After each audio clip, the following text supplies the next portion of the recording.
राधे राधे। आज मैं आपको भागवत की कथा सुनाने जा रही हूँ।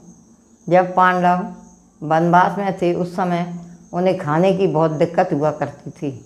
तो द्रौपदी ने सोचा कि मैं किसकी प्रार्थना करूँ, किसकी सेवा करूँ जिससे मुझे कोई ऐसी चीज़ प्राप्त हो जाए जिससे भोजन बनाने में सुविधा हो सके।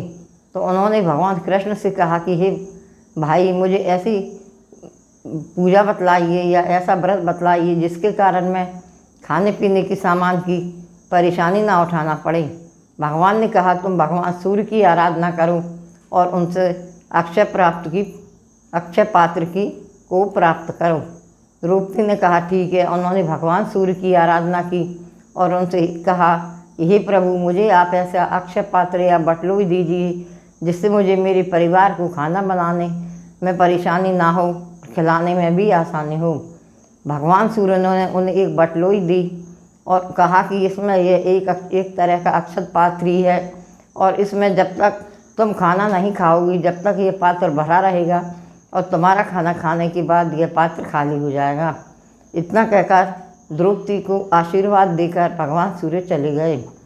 जब राजा दुर्योधन ने यह सुना कि द्रौपदी ने भगवान सूर्य से बटलोई प्राप्त कर ली है तो उनके मन में बड़े बुरे विचार आए। उन्होंने सोचा अब महर्षि दुर्वासा से इनको श्राप दिलवाना चाहिए।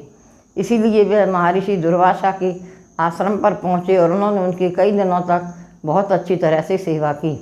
तो दुर्वासा ऋषि ने कहा कि हे दुर्योधन, तुम कोई वरदान मांगो क्योंकि तुमने मेरी बहुत सेवा की है। तब दुर्योधन ने कहा हे प्रभु, मैं आपसे एक प्रार्थना करना चाहता हूँ कि आप पांडवों के पास जाइए जहाँ धर्मात्मा युधिष्ठिर रहते हैं। वहाँ पर जाकर आप उनसे अपने 10,000 शिष्यों को लेकर जाइए और उनसे कहना कि हमें भोजन कराओ। उन्होंने कहा ठीक है। महर्षि दुर्वासा अपने 10,000 शिष्यों को लेकर वन में जहाँ पर पहुँच गए जहाँ पांडव निवास कर रहे थे वहाँ। और दुर्योधन ने कहा कि आप उस समय जाना जब द्रौपदी भोजन कर चुकी हो। वह मध्याह्न काल में पांडवों के पास पहुँचे और उन्होंने कहा कि हमें बहुत भूख लगी है, हमारे शिष्यों को और हमें भोजन की व्यवस्था करिए, हम अभी स्नान करके आते हैं। मगर उस समय तक जब द्रौपदी भोजन कर चुकी थी तो उन्हें मन में बहुत दुख हुआ कि अब हम क्या करें, दुर्वासा ऋषि श्राप दे देंगे। उन्होंने भगवान कृष्ण की विनती की और उनसे कहा कि हे भाई, हे श्री कृष्ण भगवान, हमारी लाज बचाइए और हमें इस संकट की घड़ी से बचाइए, अब हम क्या करें।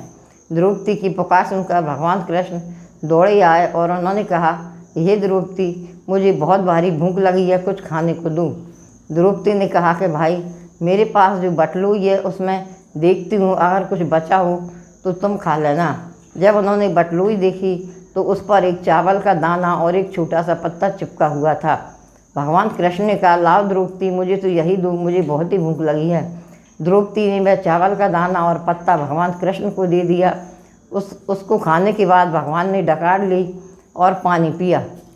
उनकी डकार लेते ही महात्मा दुर्वासा जो नदी में स्नान करने गए थे अपने समस्त शिष्यों के साथ, उन्हें उस नदी में डकार आ गई जैसे उनका पेट भर गया हो। उन्होंने अपने शिष्यों से कहा कि हे भाई, अब हम कह तो आए हैं कि पांडवों के पास हमें भोजन करने जाना है, मगर अपन सबका तो बहुत पेट भर गया है।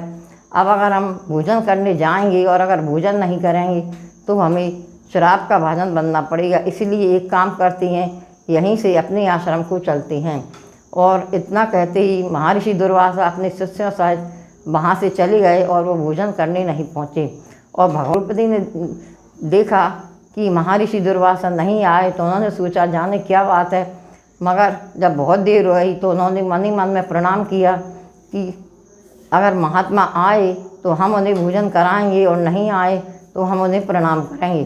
तो उन्होंने कृष्ण से कहा कि महर्षि दुर्वासा तो नहीं आए। भगवान ने कहा कि जब मैंने भोजन कर लिया तो सब पूरा संसार तृप्त हो गया, क्योंकि मुझे जब भूख लग जाता है तो पूरा संसार तृप्त हो जाता है। इसीलिए महर्षि दुर्वासा भी और अपने शिष्यों सहित अपने आश्रम को चले गए हैं। अब तुम आनंद से रहो।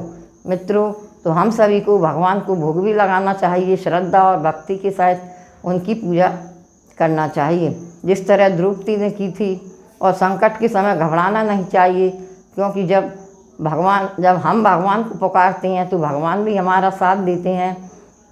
यह कहानी भागवत की और बहुत ही सुंदर है। इसको सुनने से हमें भक्ति की प्राप्ति होती है और हमारी सारी मनोकामनाएं पूरी होती हैं।